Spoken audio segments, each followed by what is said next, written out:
আসসালামু আলাইকুম। শুরু করিতেছি পরম করুণাময় অসীম দয়ালু আল্লাহর নামে। আশা করি সবাই ভালো আছেন। আসলে ঐতিহ্যময় একটি জায়গা হচ্ছে এটা আমাদের বাড়ির সামনে। ও হচ্ছে আমার বাড়ি, আর এই হচ্ছে রাস্তাটা। খুব সুন্দর ওয়েদার না? সাম ওয়েদার। এই হচ্ছে প্রকৃতি ভরা আমাদের এই গ্রাম বাংলা। আর এই গ্রাম বাংলাতে সবচেয়ে সৌন্দর্য বোঝা যায় তখনই যখন আপনি গ্রাম বাংলাতে একটা জায়গা থেকে একটা জায়গায় ঘুরবেন। শহর বা বিদেশে যখন থাকবেন দেখবেন দ্রুত মরুভূমি, গ্রামের এই ঐতিহ্য, এই সবুজ, এই শ্যামল কিছুই দেখা যায় না। স্মৃতিময় থেকে যায় যখন এই দেশ থেকে অন্য একটা দেশে পাড়ি দেওয়া হয়। যে দেশের প্রকৃতি, এ দেশের সংস্কৃতি, এ দেশের সব কিছু একটা স্মৃতি হিসাবে থেকে যায়।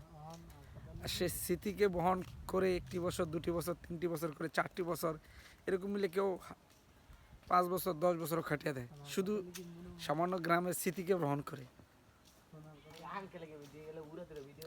ঐতিহ্যময় স্মৃতিময় জায়গাটাকে ধারণ করে রাখতে হয়, নিজের প্রকৃতিকে ধরে রাখতে হয়, নিজের গ্রামকে ধরে রাখতে হয়, নিজের সমাজ, নিজের সংস্কৃতিকে ধরে রাখতে হয়, ঐতিহ্য ধরে রাখতে হয়।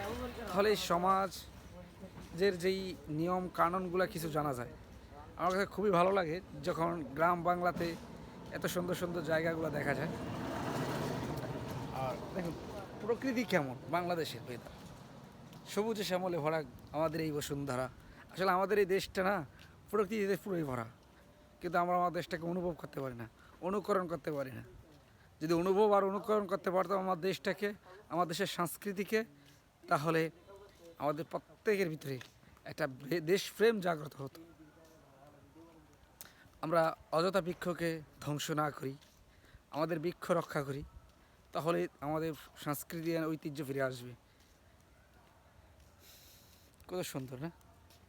আসলে আমি যতটুকু হাঁটতেছি মনোমুগ্ধকর লাগতেছে। কত বছর পরে এত স্মৃতিময় জায়গা, এত সুন্দর জায়গা, দুপুরবেলায় হাঁটার একটা স্মৃতি, এরকম তো ওখানে কখনোই হাঁটতে পারি না, এরকম স্মৃতিও কখনো বহন করি না।